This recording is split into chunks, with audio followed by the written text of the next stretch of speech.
Bonjour, je voudrais aujourd'hui vous parler de quelque chose qui me semble très important dans la pratique spirituelle, dans le chemin vers l'éveil, et qui est le thème du visage originel. Alors j'ai écrit un livre sur le visage originel il y a quelques années, voilà, qui s'appelait « Voir son visage originel. Quel était ton visage avant la naissance de tes parents ?» Et je voudrais vous expliquer pourquoi ce thème du visage originel est si important et en quoi il peut nous aider, ce visage originel, pour découvrir notre vraie nature. Alors déjà, moi j'ai entendu parler du visage originel pour la première fois grâce à Douglas Harding qui m'en avait parlé dans un atelier. En fait, le visage originel, il a été développé pour la première fois par un maître chinois qui s'appelait Huineng, qui est le 6e patriarche du Zen, dans un texte très très connu qui s'appelle le Sutra de l'estrade. Et donc le thème du visage originel est absolument essentiel dans le bouddhisme zen, mais plus largement dans le bouddhisme japonais et même dans le bouddhisme tibétain. Mais le thème du visage originel, c'est quelque chose qu'on retrouve, j'ai essayé de le montrer dans mon livre, c'est quelque chose qu'on retrouve dans le soufisme, dans l'hindouisme, et même dans le christianisme dans une moindre mesure, et dans le taoïsme aussi. Donc, en quoi le visage originel est donc si important pour notre pratique, de mon point de vue? Alors, donc, Huineng est un maître chinois du 7e siècle, qui est né au milieu du 7e siècle et mort en 713, et il raconte son histoire, il raconte sa vie dans ce livre, le Sutra de l'estrade. Et c'est là que, en effet, il nous parle du visage originel pour la première fois. Et ce visage originel, cette expression sera reprise ensuite comme un koan dans le bouddhisme zen, chinois puis japonais. Un koan étant en fait une phrase ou une petite histoire censée provoquer l'illumination chez les disciples. Et le koan du visage originel, c'est quel était ton visage avant la naissance de tes parents. Enfin, ça c'est une des formulations. Je vais vous expliquer maintenant d'où ça vient. Alors, Huineng, avant d'être le 6e patriarche du Zen, est un jeune homme, un adolescent du sud de la Chine, qui est pauvre et qui est orphelin. Son père est mort et il reste lui et sa mère. Il est illettré, ça c'est quelque chose d'important à souligner, donc il ne sait ni lire ni écrire, il ne connaît rien au bouddhisme, et il essaye tant bien que mal de faire vivre sa famille, donc sa mère et lui-même, et notamment en allant vendre du bois au marché. Et c'est en allant vendre du bois au marché qu'il entend un jour quelqu'un chanter un sutra de Bouddha, qui est le sutra du diamant. Et dans ce sutra, eh bien, il est dit que voilà, les bodhisattvas, grands êtres, devraient cultiver un esprit libre de toute fixation. Ils devraient cultiver un esprit qui ne se fige sur rien. Ils devraient cultiver un esprit qui ne s'appuie sur aucune forme. Et en entendant ce sutra chanter, Huineng a une prise de conscience, peut-être déjà une certaine illumination, en tout cas naît chez lui un intérêt puissant pour ce texte, lui qui ne connaît rien au bouddhisme, et donc il s'approche de la personne qui est en train de chanter, lui demande d'où vient ce texte. Alors la personne lui explique que le texte vient d'abord que c'est un sutra du Bouddha et qu'il a entendu parler de ce texte dans le monastère du 5e patriarche qui s'appelait à l'époque Hongren et qui se situe à 30 jours de marche dans la Chine vers le nord. Et eh bien Huineng décide de se rendre auprès de ce monastère. Il veut absolument avoir un enseignement en lien avec ce sutra. Et alors il s'arrange pour que sa mère ait de quoi vivre pendant ce temps, et il remonte vers le nord, il fait 30 jours de marche pour arriver à ce monastère. Enfin, il y arrive, et il frappe à la porte.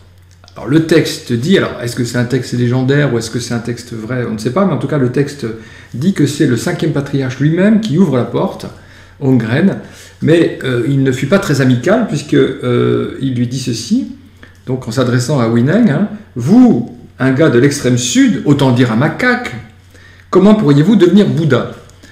Donc un macaque, en tout cas un plouc, quoi, hein, c'est ça, tu vois là, le sud de la Chine était considéré comme un endroit peu cultivé, et donc les gens qui viennent de là sont plutôt des ploucs. Donc toi qui es un plouc, un macaque, comment peux-tu espérer recevoir l'enseignement du Bouddha? Et voici la réponse de Wineng. Nord et sud, dit Wineng, c'est bon pour les hommes, mais pas pour la bouddhéité. Mon apparence de macaque ne vaut certainement pas votre apparence d'abbé, et pourtant, en quoi sommes-nous différents dans notre bouddhéité? Donc c'est une formidable réponse, parce que Wineng dit effectivement, vous avez l'air d'un abbé et moi j'ai l'air d'un macaque, d'un plouc, mais au fond de nous, nous avons la même nature de Bouddha et nous sommes un. Donc là, frappé par les paroles, Holmgren aurait voulu continuer l'enseignement avec Wineng, mais il y a des moines qui approchent, qui sont là, et donc Holmgren charge Wineng d'aller dans les cuisines et de piler le riz. Donc Wineng n'a même pas le droit d'aller méditer avec les autres moines dans le dojo, parce qu'il est illettré, parce qu'il est inculte, et donc il doit rester à piler le riz toute la journée, j'allais dire toute la sainte journée, pendant un mois. Bon. Alors, l'histoire prend un tour nouveau quand, justement, au bout d'un mois, Holmgren, le 5e patriarche, lance une sorte de concours, parce qu'il se fait vieux et qu'il faut trouver le 6e patriarche. Voilà. Donc il dit ceci à ses moines qui sont réunis, voilà, j'ai besoin d'un successeur, donc eh bien que chacun d'entre vous, en tout cas ceux qui veulent la succession, écrivent un texte, et je verrai en lisant le texte qui est digne d'avoir le dharma du Bouddha, c'est-à-dire la robe du Bouddha et le bol du Bouddha. Bon. Alors tout le monde se dit, c'est pas la peine de concourir, puisque le moine le plus âgé, qui s'appelle Shen Xiu, sera certainement désigné pour la succession, parce que voilà, c'est celui qui pratique la méditation depuis longtemps, donc c'est même pas la peine de concourir. Voilà. Bon, mais Shen Xiu, lui, est pas sûr d'avoir l'illumination de Bouddha, donc il est pas très sûr de lui. Alors, un peu en cachette, il écrit un texte sur la paroi du corridor qui conduit au dojo, et il écrit ceci: « Ce corps est l'arbre Bodhi, ce cœur est comme un miroir brillant, sans cesse nous les époustons et essuyons, afin de ne pas y laisser s'attacher la poussière. » Vous voyez le texte, notre cœur est un miroir, mais le miroir a plein de poussière, donc il faut frotter pour atteindre la pureté. Donc c'est l'idée que par la méditation, nous allons peu à peu atteindre la sagesse et atteindre la perfection. Alors, quand le soir même, Holmgren se rend au dojo, il voit ce texte, demande qui en est l'auteur, moi, il lui dit que c'est Shen Xiu, et il dit à Shen Xiu, eh bien, écoute, cette stance montre que tu n'as pas encore atteint l'illumination, donc il faut que tu réessayes encore et encore. Mais par contre, il dit ça aux moines, eh bien, si vous psalmodiez cette stance, très certainement... eh bien vous en retirerez du bénéfice. Donc les moines se mettent à chanter cette stance dans le monastère. Et cette stance arrive aux oreilles de Wineng, qui est, souvenez-vous, toujours dans la cuisine en train de piler le riz. Et donc il demande, qu'est-ce que c'est que cette stance? Et on lui explique la stance, on lui explique le concours, on lui explique la succession du 5e patriarche. Et Wineng dit aux moines qui sont là que lui aussi aimerait concourir. Tout le monde est surpris comment un inculte du sud de la Chine pourrait concourir, mais il a le droit puisqu'il est dans le monastère. Et donc, il ne sait pas écrire, alors il demande à un moine d'écrire cela sur le dojo, sur le mur du dojo. Voici ce qu'il écrit: « Il n'y a pas d'arbre d'illumination, ni cadre de miroir brillant, puisqu'intrinsèquement tout est vide, où la poussière pourrait-elle s'attacher ?» Donc vous voyez, cette stance est bien plus profonde que la précédente, puisqu'ici il nous dit que tout est vide. Donc la poussière n'a aucun endroit où se déposer.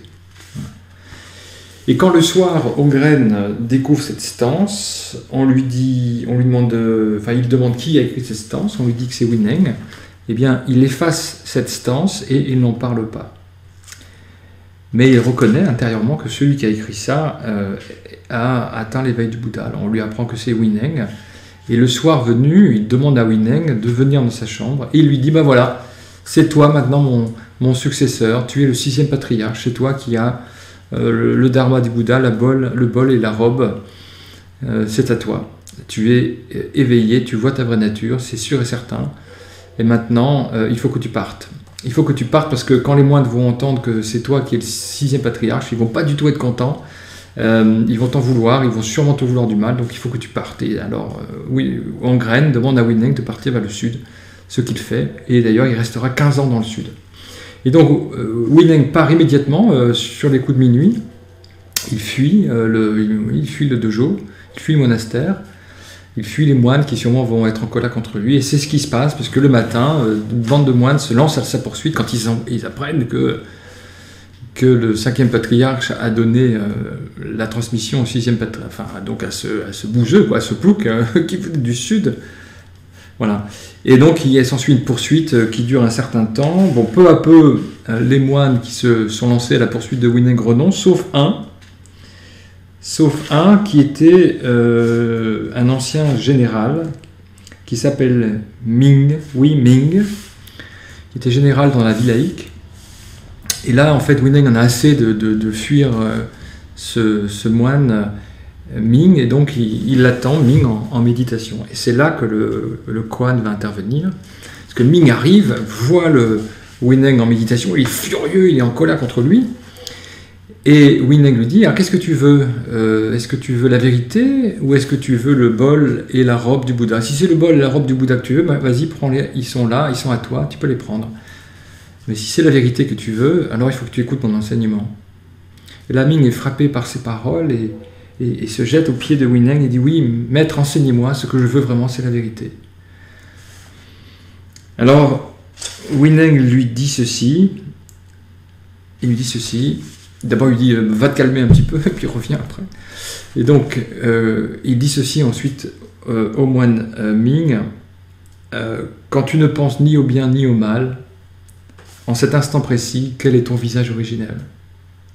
Quand tu ne penses ni au bien ni au mal, en cet instant précis, quel est ton visage originel? Et soudainement, avec cette simple instruction, le moine découvre sa vraie nature. Alors il demande à Huineng, mais enfin, et le reste de l'enseignement, et tous ces sutras du Bouddha, que disent-ils en plus? Qu'est-ce que je dois connaître encore? Et Huineng lui dit, non, je t'ai tout donné, il n'y a rien d'autre, tout est là. Il dit ceci, ce que je puis vous dire n'est pas ésotérique, si tu tournes ta lumière vers l'intérieur, tu découvriras en toi-même ce qui est ésotérique. Donc voilà, il nous invite à retourner la lumière de notre conscience vers l'intérieur pour découvrir notre visage originel. Voilà, et donc c'est à partir de ce texte que cette histoire va devenir très célèbre dans l'histoire du Zen et va devenir un koan très important qui sera d'ailleurs qui appartient à une liste de koan, une liste qu'on trouve dans le Porte sans Porte, que j'ai fait éditer d'ailleurs chez Almora. Mais c'est sans doute le koan le plus important. Un maître zen japonais qui s'appelait Kokushi du XIVe siècle disait ceci, il disait qu'il y a 1700 koans, il dit ceci, les 1700 koans auxquels les adeptes du zen doivent se dévouer n'ont qu'un seul but, les amener à voir leur visage originel. Le Bouddha est resté 6 ans assis dans les montagnes enneigées, puis il a vu l'étoile du matin et a été illuminé. Cela signifie qu'il a vu son visage originel. Lorsqu'on dit des anciens qu'ils ont connu une grande réalisation ou une grande percée, cela signifie qu'ils ont vu leur visage originel. Donc vous voyez qu'ici, Kokushi nous dit que l'éveil, c'est voir son visage originel, ce n'est rien d'autre que voir son visage originel, et le Bouddha s'est éveillé en découvrant son visage originel. Voilà. Et le koan, comme je l'ai dit, est entré dans ce livre célèbre, Le Passe sans porte, qui a une histoire aussi, une histoire intéressante. Le Passe sans porte est un texte plus ancien, il date du XIIIe siècle. Il a été publié en Chine en 1229, Le Passe sans porte. Et l'auteur était un moine qui s'appelait Mumon en japonais. Voilà. Et la première édition du texte Passe sans porte au Japon date de 1632. Voilà. Voilà, et le numéro du visage originel, du cône du visage originel, c'est le numéro 23. Numéro 23. Et donc dans ce livre Le Passant Porte, le cône est présenté avec cette histoire que je viens de vous raconter de Wineng qui se fait pourchasser par Ming et qui lui transmet cet enseignement exceptionnel qui est de voir son visage originel. Alors, il y aurait beaucoup de choses à dire sur le visage originel. Alors, en tout cas, quand j'ai entendu cette histoire de la bouche de Douglas Harding, j'étais vraiment profondément ému parce que, au fond, Douglas Harding rattachait l'enseignement qu'il proposait à une tradition très ancienne, plus ancienne que 1000 ans en fait, et qui était liée au visage originel. Alors, ce qui est intéressant avec Douglas, c'est que Douglas propose une pratique pour découvrir le visage originel. Et c'est cette pratique que je vais partager avec vous dans un instant, parce que rien n'est plus simple en fait que de découvrir son visage originel. Alors pourquoi le visage originel? Parce qu'au fond on a deux visages. On a un visage acquis, hein, c'est celui qu'on voit dans le miroir, ou c'est celui qu'on peut voir de soi par exemple, sur un écran. Là, oui, je vois mon visage acquis. Là, vous voyez mon visage acquis. Et si vous voulez voir votre visage acquis, ben, vous regardez dans un miroir. Ce visage acquis, eh bien, on le connaît bien, hein, c'est celui qui a sur la pièce d'identité. Et il a beaucoup changé au cours du temps. Hein, il a eu 3 ans, il a eu 5 ans, il a eu 10 ans, 20 ans, 30 ans, 40 ans, 50 ans, 60 ans, 70 ans, peut-être 80, 90 ans, peut-être. Donc c'est un visage qui change tout le temps, qui est dans le temps, qui vieillit constamment, puis qui un jour va disparaître. Hein. Le visage acquis, il est apparu un jour, et puis il atteint un mûrissement, une maturation, et puis il va disparaître.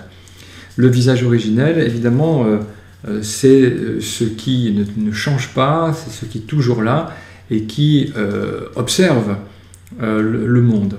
C'est ce à partir de quoi nous regardons ce visage originel.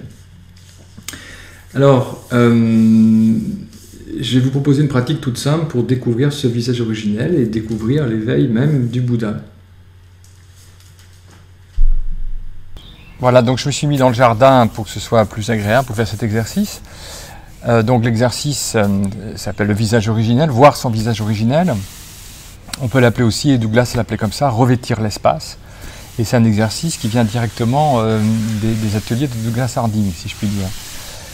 Alors, bon, donc on va partager ensemble un exercice, donc il faut vraiment le faire. Hein. Si vous me regardez le faire, ça ne donnera rien.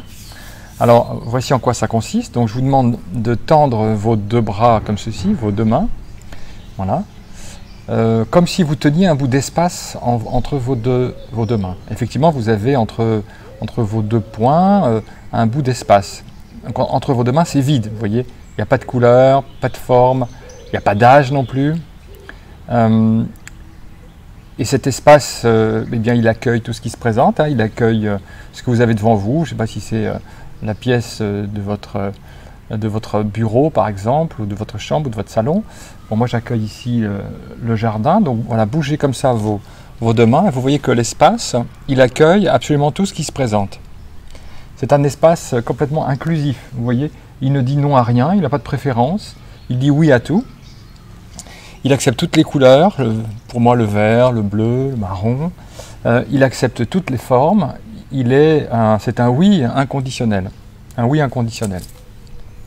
Alors, vous voyez aussi que cet espace, en même temps, il est accueil pour tout ce qui se présente. Cet espace, il est en même temps plein. Il est plein de tout ce qui se présente. Il est plein de la pièce, il est plein, pour moi, du jardin. Donc cet espace, il est à la fois vide et plein. Vous voyez ?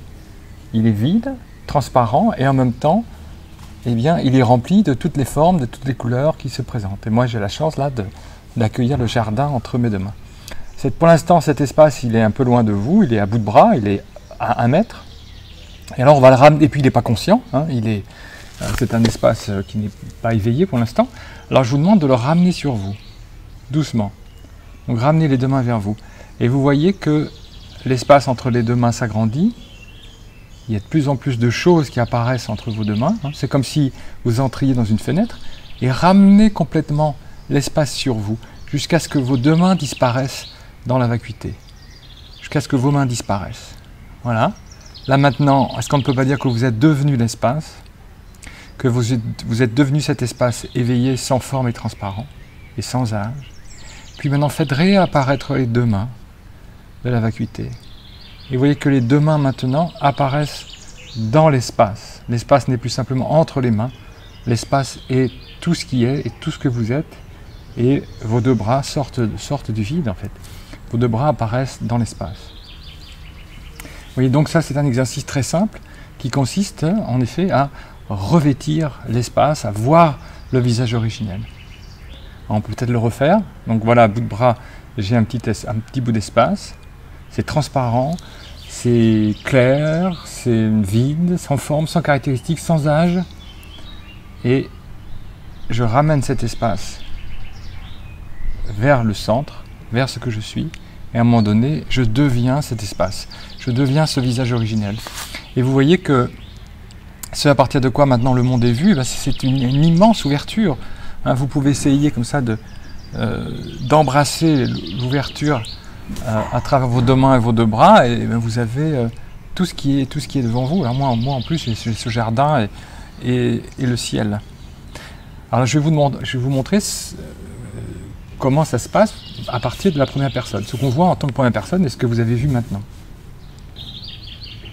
Voilà maintenant le point de vue du visage originel, le point de vue de la première personne. Vous voyez, vous avez entre vos deux mains un bout d'espace qui est vide et qui accueille en même temps ce qui se donne à vous. Donc moi, vous voyez, c'est le jardin.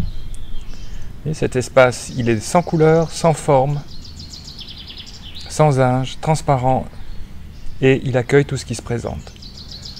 Maintenant, vous rapprochez cet espace de vous. Vous voyez qu'entre les deux mains, il y a de plus en plus de choses, et puis à un moment donné, les deux mains disparaissent dans la vacuité, et vous devenez tout ce qui est, vous devenez l'espace dans lequel tout apparaît. Et voilà le visage originel. Le visage originel, c'est ce que je pointe du doigt ici. C'est cet espace clair dans lequel le monde apparaît. C'est l'espace à partir duquel, en ce moment, vous regardez le monde. Donc je peux refaire l'expérience, c'est très, très simple, et c'est vraiment une libération. Pour moi, c'est comme une douche de transparence. Donc voilà, voici les mains qui tiennent un bout d'espace, et je vais revêtir l'espace. Voilà, maintenant je suis devenu à la fois l'espace et le monde qui apparaît. Il n'y a pas de dualité entre le vide ici et la forme. Il y a unité entre la conscience, si vous voulez, la conscience et le monde. Et donc quand nous nous sentons parfois prisonniers du petit personnage, quand nous nous identifions au visage acquis, eh bien il est tout à fait possible, grâce à cet exercice, de revenir à l'espace, de revenir au visage originel. Et vous vous souvenez de ce que disait Wineng, hein, si tu ne penses en ce moment ni au bien ni au mal, eh bien, quel est ton visage originel? Eh bien, nous venons le découvrir. C'est cette clarté, cette claire lumière dans laquelle le monde apparaît. Donc le génie de Douglas Harding, ça a été si vous voulez, de rendre ces enseignements anciens et profonds et sacrés, de les rendre très très concrets avec des petits exercices de ce genre. Et aussi ce doigt qui pointe vers l'espace, vers le visage originel.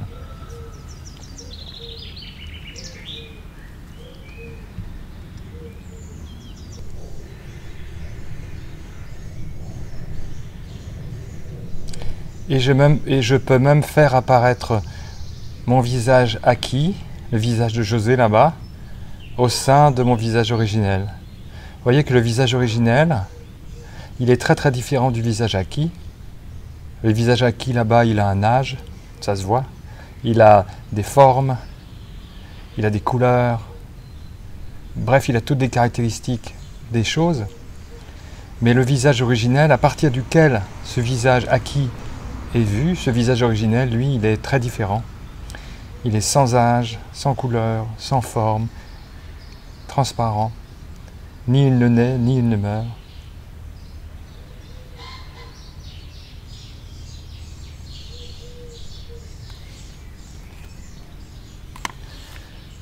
Voilà, donc la pratique du visage originel, c'est revenir encore et encore à cette clarté, à cette transparence à partir de laquelle en ce moment vous regardez cet écran.